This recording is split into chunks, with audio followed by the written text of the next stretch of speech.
Zikir apa yang dikerjakan oleh Nabi? Kan antara subuh, ba'da subuh sampai ke syuruk kan zikir.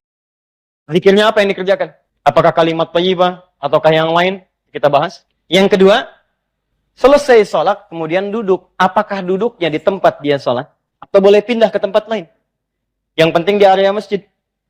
Ya, misal antum sholat di posisi yang sebelah kanan di sana. Tiba-tiba setelah itu nggak ada mushaf, pengen baca Quran, mushafnya di sana. Apakah boleh pindah ke sana? Atau kalau pindah, gugur ininya. Awas, hati-hati dilihat. Mau pindah, aduh takut gak dapat haji. Mau pindah, aduh takut umrah. Di situ aja gitu kan. Pas tiba-tiba ada cleaning service, Pak, maaf Pak, sebentar geser dulu. Maaf ya, haji dan umrah.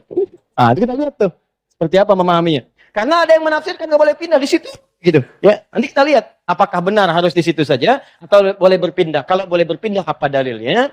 Kalau memahami di situ saja bagaimana keadaan. Jadi ini satu, dua, dan kasus yang terakhir, Ustadz bagaimana kalau keluar masjid untuk kebutuhan hajat yang darurat? Pengen ke toilet kan? Memang nggak di rumah, di masjid ada toilet. Begitu mau keluar, ke toilet keluar, ingat haji dan umrah, haji dan umrah. Ditahan-tahan, gitu kan? Ya, syuruknya dapat, sakitnya juga dapat gitu kan. Nah itu seperti itu bagaimana kemudian solusi hukumnya. Nah kita bahas pelan-pelan. Di dalam Al-Quran disebutkan beberapa aktivitas yang mampu mendekatkan dan mengingatkan kita dengan Allah dan langsung disebut dengan zikir. Dan ini pun dipraktekkan oleh Nabi SAW. Contoh, yang pertama ditemukan di Quran surah keempat ayat 103. Paling kanan pertengahan.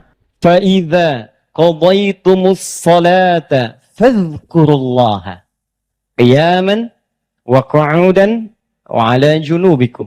Maka jika Anda telah tuntas mengerjakan sholat, maka segeralah berzikir kepada Allah Subhanahu wa Ta'ala. Di amalan sunnah pasca sholat, berzikir. Zikir dulu. Bisa Anda kerjakan kalau buru-buru, ya sambil berdiri, berjalan. Jadi waktu umum ya. Misalnya ini Anda sudah sholat zuhur nih, harus ke kantor. Ya, dikejar-kejar, langsung berangkat lagi. Tapi kan Anda buru-buru keluar pun kan tidak mengganggu Anda untuk mengucapkan kalimat-kalimat zikir. Misalnya apa? Nabi mengamalkan pasca sholat hadis riwayat Muslim, nomor hadis 571. Hadis riwayat Muslim, nomor hadis 571. Setiap selesai sholat Nabi mengatakan, perhatikan kalimatnya, Astaghfirullah, Astaghfirullah, Astaghfirullah. Allahumma antas salam, minkas salam, tabarakta ya dzal jalali wal ikram. Apa Anda nggak bisa sambil keluar mengucapkan Astaghfirullah, Astaghfirullah, Astaghfirullah? Ini kata Al-Quran, sesibuk apapun Anda, begitu selesai sholat apa nggak bisa sambil jalan Astaghfirullah, Astaghfirullah, Astaghfirullah. Daripada Anda keluar membicarakan sesuatu yang tidak penting. Bahkan nggak berkata apa-apa, jalan aja. Mendingan pakai zikir kan? Astaghfirullah, Astaghfirullah, Astaghfirullah. Allahumma antas salam, minkas salam, tabarakta ya dzal jalali wal ikram. Hadis Muslim, nomor hadis 573. La ilaha illallah wahdahu la syarika lah. Lahul mulku wa lahul hamdu wa huwa ala kulli syai'in qadir. Kalau Anda misalnya nggak terlampau sibuk, silahkan sambil duduk. Konteks tadi setelah selesai menunaikan salat subuh, antum pengen berzikir dulu, maka jenis zikir yang pertama adalah mengucapkan kalimat-kalimat thayyibah. Bisa sifatnya istighfar. Ini dalilnya. Astaghfirullah, astaghfirullah, astaghfirullah. Ini yang paling singkat. Mau yang agak panjang, Al-Azim, la ilaha illa huwal hayyul qayyum wa natubu ilaihi. Silakan. Ya, kalau mau yang paling singkat, astaghfirullah, astaghfirullah, astaghfirullah. Sambungkan Allahumma antas salam, minkas salam, tabarakta dzal jalali wal ikram. Tambah lagi dengan kalimat-kalimat tauhid. La ilaha illallah wahdahu la syarika lahu wa huwa ala kulli syai'in qadir. Kalau mau ditambahkan yang lebih lengkap ada la ilaha illallah wahdahu la syarika lahu, lahul mulku wa lahul hamdu yuhyi wa yumiitu wa huwa ala kulli syai'in qadir. Singkatnya kalimat tauhid. Ini masuk dalam kategori kalimat thayyibah. Dalilnya yang ini. Hadis Muslim, hadis 573. Dimana selesai menunaikan subuh, salam ke kanan dan ke kiri, antum mulai berzikir dengan kalimat thayyibah. Astaghfirullahaladzim, astaghfirullahaladzim. Kalau mau singkat, astaghfirullah, astaghfirullah, astaghfirullah. Gitu kan? Baik, teman-teman, ingat baik-baik ya.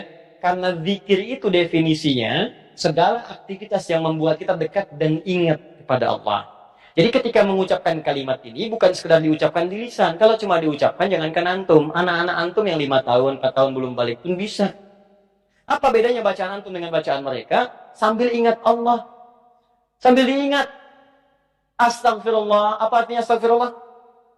Ya Allah, ampuni saya. Saya minta ampun. Ada dosa yang dilakukan. Dosanya disebut dengan dzambun. Sifat Allah yang mengampuni disebut ghafir. Ghafir. muncul surat ke-40, namanya surat Ghafir.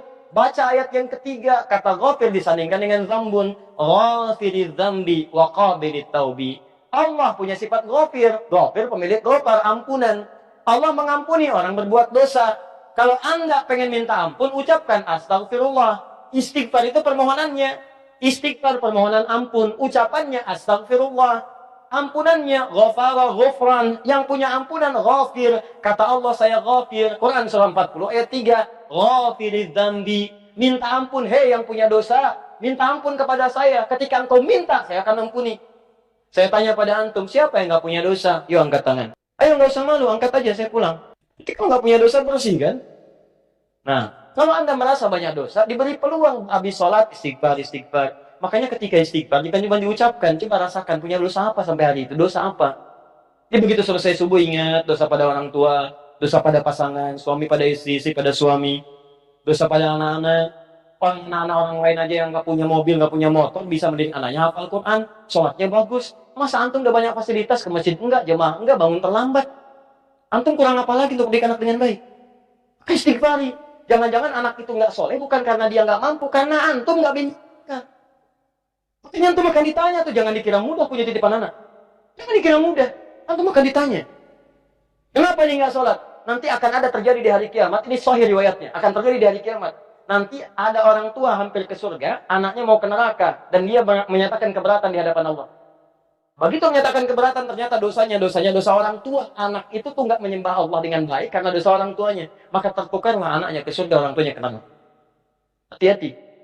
Dan ada juga yang terbalik. Orang tua ke neraka, anaknya mau ke surga. Orang tua menyatakan keberatan kepada Allah. Dan nanti kejadiannya sangat luar biasa. Nanti lain waktu kita akan bahas. Cukuplah ada banyak keterangan dalam Al-Quran. Ada yang bertanya Nabi, Rasul bahkan punya anak. Ada yang suami, istrinya nggak taat. Ada yang istrinya solihah, suaminya enggak. Seperti Asia dengan Fir'aun. Ada yang suaminya bagus, istrinya enggak. Banyak seperti Lot dengan istrinya. Ada yang bapak, anak dengan istri nggak taat. Seperti Nuh. Itu bukan dongeng, itu kisah disampaikan supaya kita bisa hati-hati. Seakan-akan Allah mengatakan begini, cukup aja orang-orang masa lalu begini, kalian jangan begitu. Saya buka kisah seperti ini supaya keluarga kalian selamat. Makanya istighfarin. Istighfar, sambil istighfar. Lumayan tuh begitu istighfar, dosa diampuni. Belajar nangis lah kalau istighfar tuh belajar nangis. Gak bisa nangis, nangis. Gak bisa nangis, besoknya nangis. Gak bisa nangis juga, tangisi di Anda yang belum bisa menangis. Bismillah. Ingat mungkin saat itu diwafatkan oleh Allah. Ingat. Bagaimana kalau saat itu wafat, anak Anda belum baik, istri Anda belum baik, dan Anda akan dihisab dalam keadaan sesuatu yang belum sempurna dalam kehidupan. Ya. Kemudian juga zikir. Bisa jadi juga bacaan Al-Quran. Baca Al-Quran. Itu masuk kategori zikir. Dalilnya Quran, surah ke-15 ayat 9. Al-Quran disebut oleh Allah dengan zikir. Inna nahnu nazzalna dzikra wa inna lahu lasyafizun. Sungguh kami turunkan Al-Quran sebagai zikir, kata Allah. Hal yang mampu mendekatkan seseorang dengan Allah. Makanya kalau antum sedang baca Al-Quran, bukankah perasaan Anda merasa lebih dekat dengan Allah? Ya, kalau nggak percaya silakan. Lebih dekat. Nah, kalau sudah semakin dekat hubungannya dengan Allah, jangankan baca, dibacain aja punya getaran dalam jiwanya. Ya, buka Quran surah ke-8 misalnya. Ya, Al-Anfal ayat kedua. Kata Allah, innamal mu'minuna alladzina idza dzukirallah, zikir. Idza dzukirallahu wajilat qulubuhum. Orang-orang yang imannya bagus itu baru dengar nama Allah disebut getaran dalam jiwanya. Makanya kalau pengen ngecek iman dan dekat tidak dengan Allah, gampang. Setiap hari Allah perdengarkan namanya 5 kali dalam sehari. Ketika namanya disebutkan itu, antum ada nggak getaran dalam jiwanya? 5 kali dalam sehari. Subuh, zuhur, asar, maghrib, isya. Allahu Akbar, Allahu Akbar. Bukan nama Allah? Kalau antum sedang dengar suara adzan, itu nama Allah diperdengarkan. Ada getaran nggak di hatinya? Ya, yang imannya hebat itu belum diperdengarkan, dia udah siap-siap. Sebenarnya adzan zuhurnya itu jam 12:08. Kok bisa jam 11 sudah siap-siap? Padahal mandi dulu, wudu dengan sempurna, berangkat ke masjid. Itu tandanya imannya luar biasa. Ada orang yang saat dipanggil baru ingat, Allahu Akbar, Allahu Akbar. Ya Allah, sudah masuk zuhur, siap-siap. Imannya standar. Itu yang biasa. Begitu dipanggil, ingat. Ada orang yang sama, Allahu Akbar, Allahu Akbar. Ya Allah, sudah adzan, baru adzan, belum qomat. Itu iman bermasalah. Imannya lemah bermasalah. Karena itu, hubungan yang dekat dengan Allah, langsung ingat Allah disebut dengan zikir. Karena itu kata Allah, saya turun Al-Quran. Ya, antara fungsinya untuk zikir. Jadi kalau Anda ba'da salat subuh, misalnya, sudah astagfirullah, astagfirullah, astagfirullah, istighfar. Syuruk belum muncul. Mushaf. Ya, baca. Saya pengennya istighfar aja Ustaz. Astagfirullah, syuruknya kalau tiba juga. Astagfirullah, belum syuruk juga. Ini astagfirullah. Ya. Iya. Mushaf baca. Pahala lebih banyak. Setiap hurufnya 10 kebaikan. Ya, 10 kebaikan. Ramadan nanti tambah jadi 100. Setiap hurufnya 100. Makanya saya sarankan dari sekarang bikin kurikulum. Nanti bulan depan saat masuk Sya'ban, saya akan terangkan kurikulum Nabi saat di bulan Ramadan. Nanti yang bisa dikerjakan saat Ramadan apa saja. Kelemahan orang Islam sekarang, begitu masuk Ramadan, dia tidak punya rencana kegiatan Ramadan. Akhirnya ketika masuk Ramadan, itu asal saja mau baca-baca. Ya tidak, mau taraweh-taraweh, mau enggak-enggak. Awal-awal Ramadan semangat semua. Lihat pertengahan kemajuan, maju sapnya, maju, hilang. Tuliskan. 3. Kalau Ustadz saya tuh misalnya mushaf nggak ada, boleh nggak saya misalnya dari hafalan? Boleh. Karena menghafal Quran itu bagian dari zikir. Bahkan keutamaan menghafal Quran itu 4 lebih mulia, lebih utama dibandingkan sekadar baca. Itu ditemukan di Quran surah ke-54. Quran surah ke-54, 4 kali, ayat 17, ayat 22, ayat 32, dan ayat ke-40. 17, 22, 32, dan 40. Yang ini menghafal. Pengulang hafalan. Misal, Nabi begitu selesai salat, sudah berzikir, kalimat thayyibah, maka beliau biasa membaca, teman-teman, itu 4 surah utama. Pertama, yang surah kedua Al-Baqarah ayat 255, dikenal dengan ayat kursi. Allahu la ilaha illa huwal hayyul qayyum, la ta'khudhuhu sinatun wa la naum. Seterusnya sampai selesai. Setelah itu membaca Al-Ikhlas, Qul huwallahu ahad. Setelah itu membaca Al-Falaq, Qul a'udzu birabbil falaq. Setelah itu membaca An-Nas, Qul a'udzu birabbin nas. Kalau Anda ingin memilih seperti bacaan Nabi, boleh. 4 ini dibaca. Ayat kursi, Al-Ikhlas, Al-Falaq, An-Nas. Kalau Anda ingin mengulang-ulang hafalan Anda, juz amma misalnya boleh. Baca misalnya amma yatasaalun an-naba. Atau saya mulai dari ad-duha boleh. Wad-duha wal-laili idza saja, terus baca sambil menunggu syuruk, sambil mengulang-ulang hafalan. Teruskan, ada juga bentuknya doa. Doa bagian dari zikir. Doa. Dari mana tahunya Ustaz? Quran surah ke-7 ayat 205. Praktek nabinya bagaimana Ustaz? Hadis riwayat Ibnu Majah, nomor hadis 925. Di saat Anda berdoa, itu Anda sedang berzikir. Ya, makanya kan ketika Anda berdoa, Anda merasa lebih dekat dengan Allah kan? Ya, merasa nyambung gitu.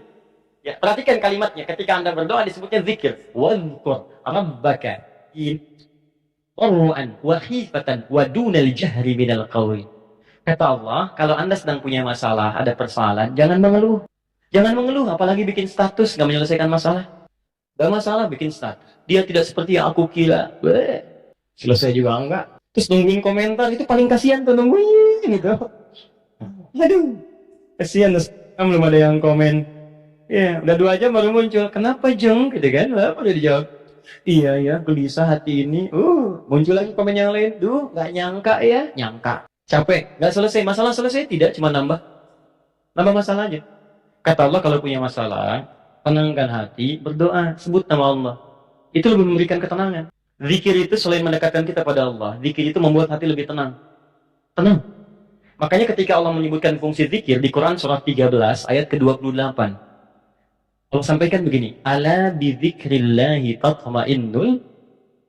Kamu mesti yakin, kata Allah, dengan berzikir kepada Allah, hati kamu akan tenang. Makanya kalau sedang punya persoalan, bawa ke zikir. Ambil wudhu, baca Quran. Begitu antum baca Quran, walaupun solusi belum tiba, hati lebih tenang.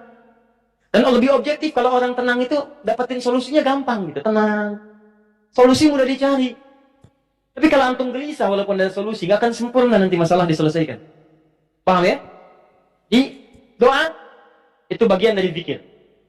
Di antara doa yang dibacakan oleh Nabi, itu setiap selesai sholat, itu ada kalimat singkat tapi padat. Allahumma inni atau inna. Kalau inni untuk sendiri, kalau inna untuk banyak. Allahumma inni as'aluka ilman nafi'a wa rizqan thayyiban wa amalan mutaqabbala. Ya Allah, hamba mohon kepadamu, anugerahkan hamba pengetahuan yang bermanfaat. Pengetahuan yang bermanfaat itu pengetahuan yang bisa meningkatkan wawasan dan menguatkan iman. Itu rumusnya di Quran surah 58 ayat ke-11. Jadi kalau teman-teman ngaji dengan siapapun, ustadz manapun, di tempat manapun, ukurannya dua. Wawasannya bertambah enggak? Awas hati-hati, kalau ngaji tapi wawasan nggak bertambah, itu ada sesuatu yang salah di pengajiannya. Ngaji cuma ketawa aja gitu kan? Ya, tapi nggak jelas dapatnya apa. Yang paling aneh ngaji, yang dicari-cari jid, ya kan? Atau apa, itu paling aneh itu. Apa yang didapatkan? Terus nambah hari ini sholat, ngaji ke pengajian sholat, dapat tambahan wawasan. Oh begini cara takbir yang baik, bisa sejajar dengan bahu, bisa sejajar dengan daun telinga, ya kakinya terbuka selebar bahu, badannya tegap. Jadi begitu antum praktekkan, punya tambahan wawasan, kepake dalam ibadah. Oh begini cara sujud yang sempurna. Jadi itulah yang disebut dengan teman-teman ilmu yang baik. Yang kedua, imannya meningkat, lebih dekat dengan Allah. Jadi kalau antum ngaji dimanapun, di antara cirinya wawasannya luas, tapi keimanan pun bertambah. Ini ada orang yang belajar Islam Pak, cuman keimanannya makin kurang. Itu yang paling aneh tuh orang-orang liberal. Belajar Islam ke Eropa, belajar Islam ke Amerika, pulang-pulang konslet. Itu lihat semua agama sama, menuju Tuhan yang sama, cuman caranya beda-beda. Ente ini aneh belajar Islam pada orang yang bukan Islam. Belajar sholat pada orang yang tidak sholat, ya bagaimana bisa mendapatkan nilai-nilai sholat dalam kehidupan? Makanya pulang-pulang pada aneh. Hargailah hak LGBT. Ini akhirnya jadi penyakit. Dan kita doakan dengan baik, arahkan pada yang baik. Jadi kalau ada yang kurang-kurang tuh kita doakan. Ya buang dulu celaan-celaan. Yang kalau mau dicela itu perbuatannya, bukan orangnya. Celak perbuatannya, kemudian doakan kepada yang lebih baik. Karena boleh jadi dia bisa berubah dalam kebaikan. Paham sampai sini? Jadi demikian teman-teman sekalian. Ya, doa isi. Kemudian di situ awas hati-hati ya, dua ya cirinya ya. Satu, imannya menguat, kedua wawasan bertambah. Termasuk pengajian saya ini ya, kalau saya mengajar dimanapun, tidak membuat Anda lebih dekat dengan Allah, tolong tinggalkan saya. Anda cari guru lain. Cari guru lain, cari yang baik-baik. Yang membuat Anda lebih dekat dengan Allah. Atau Anda lebih dekat dengan Allah, cuman sayang, wawasan gak bertambah, itu pun bahaya. Ibadah gak cukup dengan semangat. Ya Allah, saya banyak dosa, saya pengen berubah ya Allah. Saya semakin kuat imannya, besok saya sholat subuh 4 rakaat. Gak bisa. Ya.